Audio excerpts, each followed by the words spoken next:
Bon, que là, tu m'as dit que t'étais là, puis tu me conterais pas de mensonges, exact? Exactement, tu peux compter sur moi pour être franc et transparent. Si jamais tu as des questions, besoin de quoi que ce soit, je suis là pour t'aider sans détour. D'accord. Première question, qu'est-ce qu'une femme? C'est une question assez vaste. En général, on définit une femme comme un être humain adulte de sexe féminin avec une identité de genre féminine. Bien sûr, la notion de femme englobe aussi des aspects culturels, sociaux et personnels.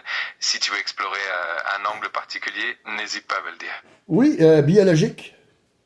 D'un point de vue biologique, une femme est généralement définie par un ensemble de caractéristiques anatomiques, comme des chromosomes XX, des organes reproducteurs internes, comme les ovaires, et des caractéristiques sexuelles secondaires, comme le développement des seins. Cependant, il y a aussi une grande diversité individuelle, et la biologie ne capture pas toute la complexité de l'identité de genre. D'accord, mais est-ce que seulement une femme peut donner naissance à un enfant? Oui, biologiquement, c'est généralement le cas, puisque les femmes ont des organes reproducteurs internes, comme l'utérus, qui permettent la gestation. Cela dit, il existe des situations particulières, comme les femmes transgenres, où la question peut être plus complexe. Mais d'un point de vue biologique classique, oui, ce sont les femmes qui peuvent porter et donner naissance. Excusez-moi. Pas de problème, je suis là pour répondre à toutes tes questions. J'ai Si une autre tu veux. question. J'ai une autre question. Est-ce qu'une personne trans, des mâles à la naissance, peut donner des enfants naturellement? C'est une question qui touche à la fois à la biologie et à l'identité de genre. En général, une personne assignée homme à la naissance, donc avec des organes reproducteurs masculins, ne peut pas porter un enfant de façon naturelle. Toutefois, il existe des possibilités médicales, comme la gestation pour autrui ou d'autres techniques de procréation assistée. Et tout ça Est-ce dépend que vraiment. est-ce qu'un homme peut avoir un utérus? En général, un utérus est un organe reproducteur interne féminin. Toutefois, dans certains cas très spécifiques, des personnes transgenres, par exemple, peuvent avoir recours à des interventions médicales pour créer ou transplanter un utérus, bien que ce soit encore très rare et complexe. Est-ce C'est que un ça domaine. s'est déjà fait? Oui, il y a eu quelques cas de transplantation d'utérus dans le monde, notamment pour des femmes cisgenres qui ne pouvaient pas concevoir. Plus récemment, des recherches et des essais cliniques ont commencé à explorer la possibilité de transplantation d'utérus pour des personnes transgenres, mais c'est encore une procédure très expérimentale et peu courante. Est-ce qu'une personne qui s'est fait greffer un utérus a déjà eu un enfant?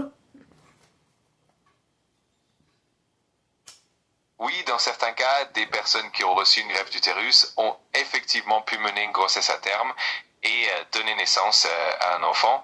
Il y a déjà eu quelques succès rapportés, même si c'est encore assez rare et que la procédure reste très complexe et délicate. Et ces personnes étaient-ils de naissance mâle? Dans les cas documentés jusqu'à présent, les greffes d'utérus ont surtout concerné des femmes cisgenres.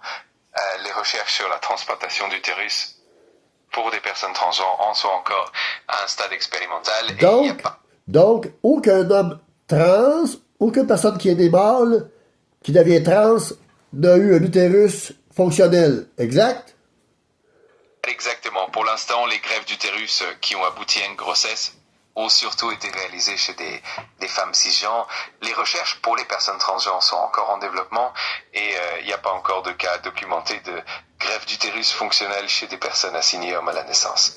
Il y a quelques années encore, pas longtemps, euh, les personnes qui souffraient de transgenrisme et c'était une maladie mentale. Vrai? Effectivement, pendant longtemps, la transidentité était considérée comme un trouble mental dans les manuels diagnostiques, comme le DSM. Cependant, les avancées de la recherche et une meilleure compréhension de l'identité de genre ont conduit à ce que la transidentité soit retirée de la catégorie des troubles mentaux. Aujourd'hui, elle est plutôt vue comme une variation naturelle de l'identité humaine. Pourquoi est-ce que les personnes trans veulent qu'on les accepte comme ils sont quand eux ne s'acceptent pas eux-mêmes? C'est une question complexe et il y a souvent un processus de découverte de soi et d'acceptation qui peut prendre du temps. En général, le soutien et la reconnaissance de la part des autres peuvent vraiment aider une personne à s'accepter elle-même. L'acceptation externe et l'acceptation interne sont souvent liées et c'est un cheminement qui peut varier d'une personne à l'autre. OK, on se revoit pour une autre discussion, mon ami.